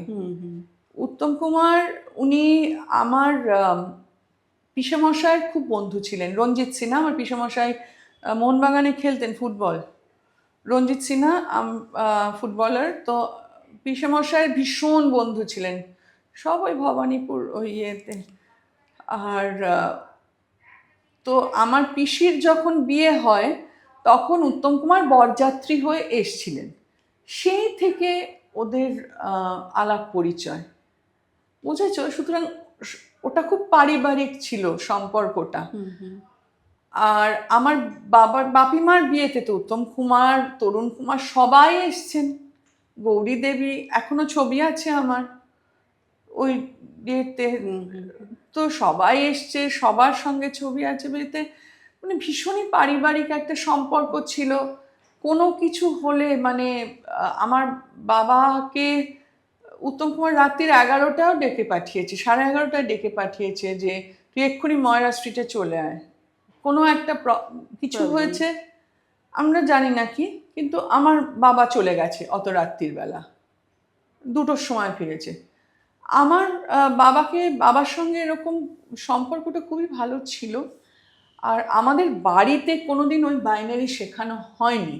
আমরা যখন স্কুল থেকে ফিরে এসে বলতাম, জানো তো, বলছে উত্তম কুমার না সৌমিত্র, আমরা ধরো বললাম বাপিকে, বাপি বললো একদম এসব শুনবে না, ওনাকে শ্রদ্ধা করবে, ওনার মতো আর্টিস্টকে শ্রদ্ধা করতে শেখো, ওনার সিনেমা দেখো। দেখো, আমার বাড়িতে যদি একটা মুক্ত পরিবেশ না থাকতো, আমার বাবা মা যদি আমাকে এইসব সিনেমা না দেখাতো, তাহলে কি আমি আজকে জানতাম এইসব সিনেমার কথা? সব তো আমার বাবা মাই দেখিয়েছে। উত্তম কুমারের ছবি আমি তো বাবা মার হাত ধরেই দেখেছি। আমাদের বাড়িতে অ্যালাউড ছিল না কোনো রকম এইসব উত্তম কুমার সৌমিত্র নিয়ে আলোচনা হবে না, বলাই হয়েছিল।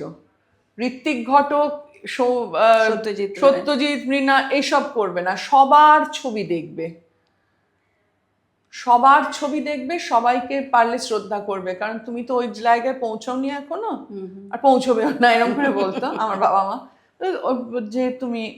সুতরাং এই বাইনারিগুলো আমাদের বাড়িতে অ্যালাউড ছিল না, যেমন বোর্ডডাম অ্যালাউড ছিল না, যেটা আগে বললাম, এই বাইনারিগুলো অ্যালাউড ছিল না। সব কিছু দেখো, সব রকম ছবি দেখো, সব রকম অভিনয় দেখো, সব রকম মিউজিক শোনো, সব রকম বই পড়ো, তারপর তোমার নিজস্ব মতামত কাল্টিভেট করো। এটা আমাদের বাড়িতে ছিল। এবং মতামত যে ভিন্ন হতে পারে, হতেই পারে, অনেক বিষয়ে আমরা তর্ক করেছি, অনেক বিষয় ডিবেট হয়েছে বাড়িতে, এবং সেটা লেগেই থাকতো। সেটা খুব হেলদি ডিবেট, খুব হেলদি মতামত বিনিময়। তর্ক না হলে তো নতুন জ্ঞানের জন্ম হয় না, তাই না? এই যে আজকাল যে একটা পৃথিবী হয়েছে না, যে তুমি কিছু বলতে পারবে না, কাউকে কিছু বলতে পারবে না, কোনো রকম হেলদি ক্রিটিসিজম কেউ সহ্যই করবে না, শুনবেই না, সেটা আমাদের বাড়িতে ছিল না। আমরা ধরো কোনো বই পড়লাম, আমি একটা উদাহরণ দিই, আমি যখন ক্লাস 9-10, আমি ভীষণ ওইসব রোম্যান্স নভেল পড়তাম, মিলস অ্যান্ড বোন, ওইগুলো সব খুব চালু ছিল। আমার বাবা খুব রাগ করতো, কিন্তু তাও না, আমার বাবা মা বলতো না, পড়ো পড়ো, এবং তুমি আমাদের কাছে জাস্টিফাই করো যুক্তি দিয়ে যে বইটা কেন তোমার ভালো লাগছে, যুক্তি দিয়ে জাস্টিফাই করো। আমরা এর উত্তরে তোমার যুক্তির উত্তরে আমরা আরো অন্য যুক্তি দেব, সেটা তুমি দেখি কিভাবে খণ্ডন করো, বুঝেছো তো? সুতরাং এসব রোম্যান্স নভেল কোনোদিন বারণ করা হয়নি। আমি ভীষণ হিন্দি সিনেমা দেখতে ভালোবাসতাম, এখনো দেখি। আমার বাবা একদম হিন্দি সিনেমা ওইসব অমিতাভ বচ্চনকে খুব পছন্দ করতেন, কারণ ব্যক্তিগতভাবে তার আলাপ ছিল, কিন্তু হিন্দি সিনেমা ওইসব পছন্দ করতেন না। তাও আমি দেখতাম, তো বাপি বলতো তুমি যুক্তি দিয়ে বোঝাও, তুমি কেন দেখতে গেছিলে, মানে এইরকম। আমি বোঝাতে পারছি কিরকম, একদম একদম। যে সুতরাং এইটা খুব আমাদের বাড়িতে ছিল, এবং আমাদের বাড়িতে এনকারেজ করা হতো সব রকম কিছু দেখা, শোনা, পড়া, খুব এনকারেজ করা হতো। এই যে বাবাকে মিস করি, কারণ এই যে একটা মানুষ যে লজিক, যে মাথা খাটায়, যে খাটিয়ে, যে একটা শান্তির বার্তা দেয়, যে ভালোবাসার বার্তা দেয়, সে কাউকে ক্যান্সেল কালচারে সে বিশ্বাস করে না, যে একে ক্যান্সেল করে দাও, তাকে দূরে সরিয়ে দাও, একে একঘরে করো। আমার মনে হয় এইরকম একটা মানুষের খুব প্রয়োজন ছিল, যে এইরকম নেগেটিভিটিতে যে বাস করতো না। এই সময়টা না আমার মনে হয় যে এরকম একটা মানুষের খুব দরকার। প্রয়োজন ছিল। আমার বড় অদ্ভুত লাগে যে আমরা কেন এগুলো শিখলাম না। মানে উনি তো ছিলেন আমাদের সঙ্গে অনেক দিন, কিন্তু আমরা কেন এই যে এত সুন্দর একটা কথা বললেন আপনি, ওনার কাছে থেকেই ওনার শিক্ষা থেকেই শেখা আপনার এই কথা, যে ক্যান্সেল কালচার, এটা কতজন বুঝবে, যে কেন আমরা এই জিনিসগুলো শিখে উঠতে পারলাম না, কেন আমরা ক্রমশ অধঃপাতে তলিয়ে যাচ্ছি। এটাই তো আমি ভীষণ অধৈর্য হয়ে পড়ছি। বড্ডই অধৈর্য হয়ে পড়ছি হ্যাঁ, আমরা। কাউকে এতটুকু আমরা সময় দিই না, তাকে একা একা এতটুকু, মানে কি বলবো, তাকে অ্যালাউ করি না।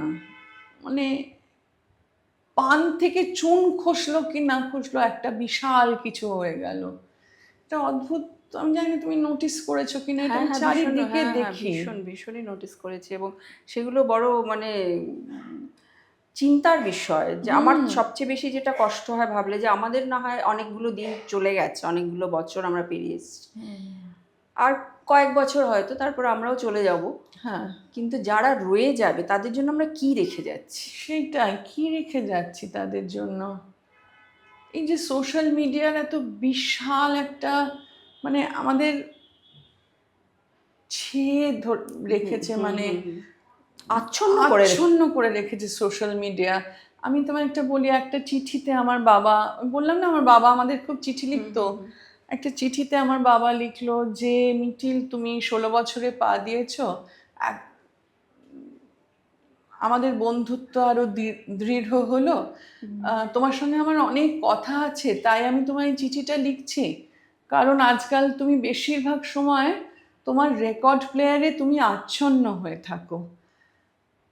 এখন ব্যাপারটা হচ্ছে, সেই রেকর্ড প্লেয়ারটা, আমি একটা নাচের কম্পিটিশনে ফার্স্ট হয়েছিলাম, সেই সূত্রে সেই রেকর্ড প্লেয়ার এসেছিল বাড়িতে। সেই সেই রেকর্ড প্লেয়ারের টাকা, মানে সেই ফার্স্ট হওয়ার টাকা দিয়ে আমি রেকর্ড প্লেয়ার কিনেছিলাম। সেটা আমার ঘরে থাকতো, আর আমি সর্বক্ষণ গান শুনতাম, মানে ঘুম থেকে উঠে থেকে সেই গান চালিয়ে দেওয়া। এটা আমার এখনো হ্যাবিট আছে। মানে আমি কাজ করে রান্না করলেও, মানে আজকে রান্না যখন করছি আমার গান চলছে রান্না করার সময়। আমার এই মিউজিকটা ভীষণ দরকার হয় আমার জীবনে। তো আমার বাবা বলতো যে তুমি রেকর্ড প্লেয়ারে আচ্ছন্ন হয়ে আছো বলে তোমার সঙ্গে আমার অনেক কথা বলা হচ্ছে না, বলে উনি চিঠিটাতে আমাকে যা যা বলার উনি লিখেছিলেন। তো এখন আমি ভাবি যে আমি তো তখন শুধু রেকর্ড প্লেয়ারে আচ্ছন্ন হয়েছিলাম, মিউজিকে, আর কিছুতে না। তো এই যে সোশ্যাল মিডিয়ায় আচ্ছন্ন হয়ে থাকা মানুষ, মানে এটা দেখলে বাপি কি বলতো, এটা দেখে বাপি বুঝতোই না, জানো তো, সোশ্যাল মিডিয়া ব্যাপারটা বুঝতোই না। কি বুক, ফেসবুক কি, তার মানে কি, এইসব বলতো। সেখানে কি হয়, সেখানে কি হয়। আমি বললাম বাপি এরকম না লিখেছে ফেসবুকে। ফেসবুকে লিখেছে, খবরের কাগজে বেরিয়েছে। আমি বললাম এটা খবরের কাগজে বেরোনোর না, কিন্তু এরকম। তো বাপি মানে ব্যাপারটাই বুঝতে পারতো না। এবং এই যে ফেসবুক বা যে কোনো সোশ্যাল মিডিয়ার যে একটা সর্বগ্রাসী একটা তাদের চরিত্র আছে না, সেটা বাপির কনসিভই করতে পারেনি। অন্য একটা একদমই, বাপিদের সময় তো এসব কিছুই ছিল না। বাপিরা টিভিও কোনোদিন দেখেনি ছোটবেলায় বড় হওয়ার সময়। সেইটাই, আমাদের বাড়িতেও টিভি এসছে অনেক পরে, ওই 1983-তে যখন ইন্ডিয়া ওয়ার্ল্ড কাপ জিতলো, সেমিফাইনালের সময় টিভি এসছিল। আচ্ছা, তারপরে সুতরাং আমাদের দেখতেও দিত না টিভি। আমি পাশের বাড়ির বন্ধুদের বাড়ি গিয়ে টিভি দেখতাম ছোটবেলায়। আমার মা বলতো যে তুমি একটা টিভি আনো না বাড়িতে। তো মিছিল যায় বন্ধুদের বাড়িতে গিয়ে টিভি দেখে। আমার বাবা বলতো না, এসব টিভি আসলে বই পড়ার অভ্যেস নষ্ট হয়ে যাবে। সেটা মানে তুমি ভাবো, তখন বাপি বলতো যে বই পড়ার অভ্যেস নষ্ট হয়ে যাবে। তো যাই হোক, বই পড়ার অভ্যেসটা এমনভাবে রন্ধ্রে রন্ধ্রে ভাগ্যিস ঢুকে গিয়েছিল যে টিভি আসার পরেও সেটা নষ্ট হয়নি। তো যাই হোক, কিন্তু বাপি সোশ্যাল মিডিয়াটা একদম বুঝতো না। পল্লবীদি, শেষে একটু ওনার ওনার লেখা কোনো কবিতা যেটা আপনার নিজের খুব প্রিয়, কিছু একটু শোনানো যাবে? হ্যাঁ, নিশ্চয়ই। আমি আমার ফোন থেকে একটা পড়ছি। ঠিক আছে। এই কবিতাটা আমার বাবা, এটা একটু বলে নিই। আমার বাবা আমাকে বা আমার দাদাকে, আমার মাকে প্রত্যেক জন্মদিনে একটা করে কবিতা দিত। তো সেই এটা হচ্ছে 2016 জন্মদিনে এই কবিতাটা বাপি আমাকে লিখে দিয়েছিল, 2016 খুব 4 সেপ্টেম্বর। আচ্ছা। এবছরে আষাঢ় স্নানের ভূমিকার থেকে সরে দাঁড়ালো। এবছরে শ্রাবণ কি মহাভাদরের জলাধার পূর্ণ করার দায় নেবে না? ভবিষ্যৎ বলে যাকে সবাই চেনে, কোথা থেকে আসবে, কিভাবে আসবে? সমস্ত পৃথিবীতে শুনছি কেউ তার হদিশ পাচ্ছে না। ঋতুর নিয়ম না মেনে মেরু সাগরের বরফ গলা জল এত বেড়ে চলেছে, অনেক দেশে বন্যা হচ্ছে। অথচ মরুভূমি নাকি আরো দেশ জয় করলো, আরো বহু মানুষের মনও কি। তবু যাবার আগে বর্ষা যেমন করে তার অশ্রুর নূপুর বাজিয়ে যেত অনেক রাতে, আমার স্মৃতি এখনো শুনতে পায় সেই মর্মর ধ্বনি। বর্ষণ শেষে শরৎ সেখানে আজও অগোচর নেই। পল্লবীদি, অনেক অনেক ধন্যবাদ। আমরা অনেক কিছু শুনলাম, অনেক কিছু আদান প্রদান হলো, আমাদের মনের ভাব বিনিময় হলো। আর আমরা দুজনেই চাই যে পৃথিবী সুন্দর হোক, ভালো হোক। একদম। মানুষ কতটা ভালো হবে জানি না, পরিবেশের ভালো হওয়ার খুব দরকার আছে, খুব সুস্থ দরকার। হওয়ার খুব দরকার আছে। সেই আশা নিয়ে এই ছোট্ট চারাগাছ আমাদের তরফ থেকে আপনাকে থ্যাংক ইউ সো মাচ। খুব ভালো লাগলো আমারও এসে। থ্যাংক ইউ সো মাচ দিদি। আমরা শুনলাম পৌলমীদির কথা, পৌলমীদির কাছে শুনলাম শ্রী সৌমিত্র চট্টোপাধ্যায়ের কথা। আমরা বাঙালি, আমরা সত্যি গর্বিত যে আমাদের মধ্যে ছিলেন এরকম মানুষেরা, সৌমিত্র চট্টোপাধ্যায়, সত্যজিৎ রায়, আরও আরও অনেক অহংকার করার মতো মানুষ। তো সেই মানুষরা আমাদের যা শিখিয়ে গেছেন, সেই শেখাগুলোকে আমরা ভুলে যাব? আমরা কি এই স্রোতে গা ভাসাবো, মানুষকে ছোট করার স্রোতে, ছোট হয়ে যাওয়ার স্রোতে? আমি এখনও আশা রাখি যে আমরা সেই স্রোতে গা ভাসাবো না, আমরা জেগে উঠবো। চারপাশে যত ক্লেদ জমা হয়েছে সমস্ত ক্লেদ মুছে ফেলে আমরা নতুন হব, ভালো হব। নমস্কার। গপ্পসপ্প, কিছু গল্প, কিছু মনের কথা, এরকম আরও অনেক পর্ব নিয়ে বারবার ফিরে আসবে আপনাদের কাছে।